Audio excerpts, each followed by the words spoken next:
విదురుడి మాట. ధృతరాష్ట్రుడి ఆజ్ఞ మేరకు పాండవులు హస్తినకు చేరుకుంటారు.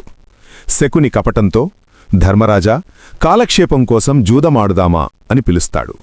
క్షత్రియ ధర్మం ప్రకారం జూదానికి పిలిస్తే కాదనలేక ధర్మరాజు అంగీకరిస్తాడు. నేను ఆడతాను, కాని నా తరపున మామ శకుని పాచికలు విసురుతాడు అని దుర్యోధనుడు ప్రకటిస్తాడు. శకుని వద్ద ఉన్నవి సామాన్యమైన పాచికలు కావు. అవి అతను కోరుకున్న సంఖ్యనే చూపే మాయాపాచికలు.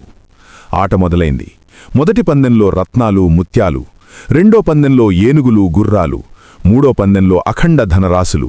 ఇలా ఒక్కోటిగా ధర్మరాజు ఓడిపోతూనే ఉంటాడు. చివరకు తన రాజ్యాన్ని పణంగా పెట్టి దాన్ని కూడా దుర్యోధనుడి పరం చేస్తాడు. భీష్మ, ద్రోణ, విదురులు నిస్సహాయంగా తలదించుకుంటారు. శకుని ఎగతాళిని భరించలేక ఆవేశంలో తన తమ్ముళ్లను ఒక్కొక్కరిగా పణంగా పెట్టి ఓడిపోతాడు. తమ్ముళ్లని కూడా కోల్పోయిన ధర్మరాజు చివరికి తనను తాను పణంగా ఓడిపోయిన తర్వాత జరిగే పరిణామాలు భారత చరిత్రలోనే అత్యంత విషాదకరమైనవి మరియు అవమానకరమైనవి. అవి ఏంటి, ఎలా జరిగినవి అనేవి తర్వాత భాగంలో చూద్దాం.